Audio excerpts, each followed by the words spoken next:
Welcome back to Renegade GCM. Today we have a gameplay video with Zoro versus Lucci in the OP09 meta. So we choose to go first. We do deploy our one-drop Nami, which is going to allow us to continuously feed our leader a Rested Dawn to make sure we turn on his effect as much as possible. Here we're going to deploy the 3-drop Zoro with Rush, giving our leader a Rested Dawn. Going 6 into Lucci with Rush Zoro.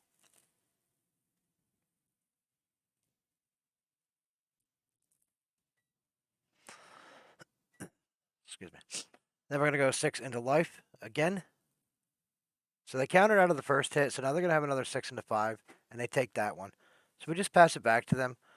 So against Lucci, they have an easy time removing our Zoros because they're only 3, and our Kidding Killers are only 4. So it's not going to take too much of their of Black Lucci resources to remove our field. So we need to make sure we prioritize pressuring as much as possible. So here they're going to go 6 into 5, giving something -1 and trashing 2 cards. It looks like they might not have. Okay, he gave our Nami -1, makes it a 0, which means they're probably going to play a Brook with 3 open Dawn. Yep, they're going to play the Brook, which is going to pop our Nami. But they didn't get our Zoro, which is good. So here we draw another 3-drop Rush Zoro. Going to put 1 on our leader first, going 6 into 5 with Rush Zoro. They're going to give us a 2K out of that, which is great. We're going to attack another 6 into 5 with our leader attack onto Lucci. They have 5 cards in hand.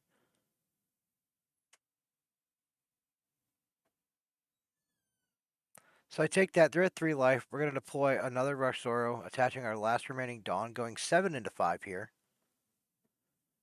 Because once we get Lucci down to 2 life, the Kidding Killers become a lot bigger. We still have 2 of our 2Ks in hand. So it looks like they're going to counter out of that. We just pass it back to them. Like I said, with Lucci and Brook and a lot of other cards they run, we don't really expect our board to last long, so we need to maximize the amount of damage that we can do. So opponent's still sitting at 3 life here, so we need to be able to get him down a little bit more life before Zoro, our Kidding Killer, can come down. So here we have 5-on-5 swing. Unfortunately, we have to use a 2K, but it's better than just letting it go. So they have 2, 4, 6 Dawn. They could probably play a Lucci and potentially remove something, because the Brook is going to go. All right, so they're going to swing the Brook. They're going to attach it on to Brook, go 5 into 5 here. Looks like they're going to give it another -1 with the Brook effect, but they can't pop it with Brook because it's not 0. We're going to give them.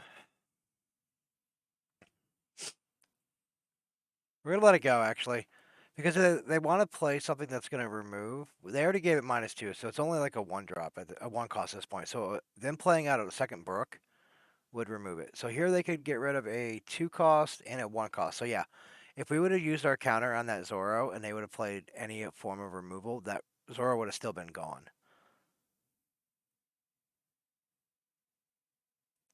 So they did put stuff at the bottom of their deck for some reason, even though they weren't able to utilize the Lucci ability. Alright, so we do draw the 6-drop Rush Sanji, which is really good. We're going to deploy this using our last Rested Dawn on Zoro. We're going to go 6 into 4 into the Brook. So we should have waited on the Sanji until after we swung. Just in case they... But we were going to go pressuring board at this point. So we're going to go 7 into 5 into their leader here. If we were going after life, we probably would have waited for the Sanji until after we were done swinging. Just in case of any life trigger from Lucci player. Taking out the Sanji would have not been good for us. So opponent's at 1 life now. They're going to play an Ice Age, giving our Sanji -5 cost. So it's a 1-drop right now. Those Ice Ages are really good. For 2 Dawn, you can essentially 2 Dawn, 2 Ice Age, you get down a 10 drop down to 0, and pretty much anything in the black decks are going to be able to remove it. So they still have a 4/6 Lucci on field, and they have their leader swing. 6 open Dawn. They're at 1 life though. So this turn they're going to have to pressure board. So they're attaching 3 to Lucci. Leader going 8 into 5 here. We don't have enough counter to protect it. We only have a 2K in hand, so they're going to get this one. So, and then they're going to play Rob Lucci, another 4/6. This is going to remove our Sanji. But we do have a Kid and Killer in hand with Rush, and it will be a 7K swing. Actually, it'll be 8K because we'll put 1 on our leader. So 6 into 5 here. We just take that. Give it to one of your opponent's leaders or characters. We don't need that trigger. All right, so on to us. We draw another 2K, which is great. So we have 9 Dawn right now.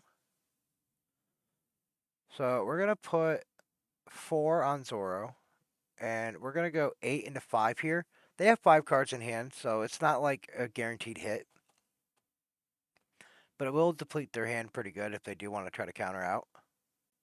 So they take this hit, which is great for us. So now we're going to put the remaining 2 Dawn on Kid and Killer, and we're going to go 10 into 5. They have 6 cards in hand, and it looked like they had 1, 2, 3K counter, 3K worth of counter, and we still had 4 life in hand. All right, 4 life, 2 2Ks. We could have took the first hit, but yeah, as you see, Rush Zoro was able to get underneath Lucci even through some of the removal. I guess the Lucci didn't prioritize the Rebekahs, but I guess they were trying to remove the field as best as they could. And when we're constantly putting out bodies with Rush turn after turn, we kind of outpace the single target removal stuff. But as you see, guys, make sure you guys like, subscribe. We'll have more video content coming soon. See you in the next one.